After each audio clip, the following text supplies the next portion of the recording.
coaching बात बुझ माई मोरा हमके छोड़ा दे कोचिंग बात बुझ माई मोरा आँख मारी के मसटरवा हमके बोलावे पिछोरा आँख मारी के मसटरवा हमके बोलावे पिछोरा हमके छोड़ा दे कोचिंग बात बुझ माई मोरा हमके छोड़ा दे कोचिंग बात बुझ माई मोरा आँख मारी के मसटरवा हमके बोलावे पिछोरा आँख मारी के मसटरवा हमके बोलावे पिछोरा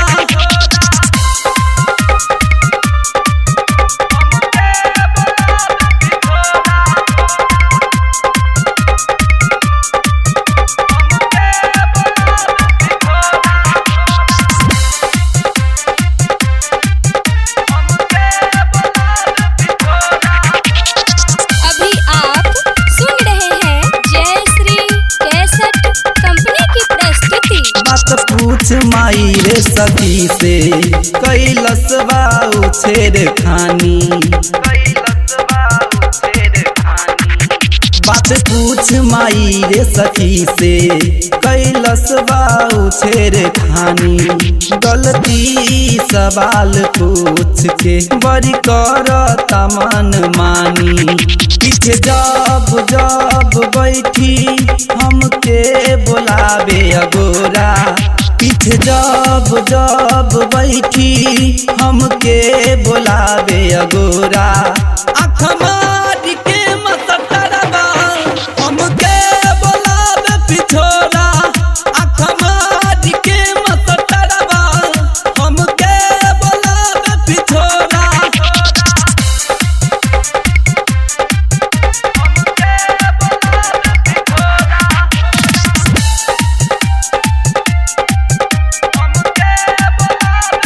अब जाइबू हम ना पढ़े रह देना माई रे घरे अब जाइबू हम ना पढ़े रह देना माई रे घरे घरवा के चूल्हा चौका सब करब तोहरा जरे बस बात मान ले इतना करी ले हमनी होरा बस बात मान ले इतना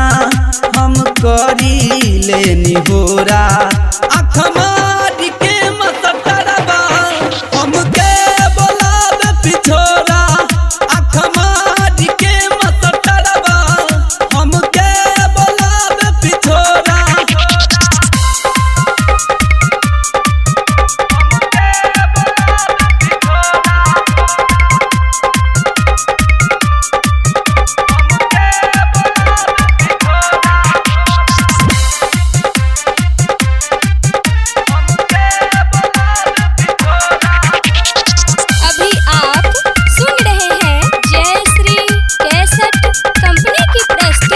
मिस्टर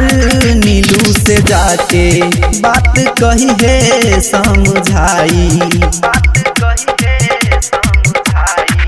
मिस्टर नीलू से जाके बात कही है समझाई सावरिया संजीत जी के लिहले बाऊ फसाई यादव रंजन लाल कबो करिए नानी होरा यादव रंजन लाल कबो करिए नानी होरा आँख मारी के मसटरवा हमके बोलावे पिछोरा आँख मारी के मसटरवा हमके बोलावे पिछोरा हमके छोड़ा दे कोचिंग बात बुझ माई मोरा हमके छोड़ा दे कोचिंग बात बुझ माई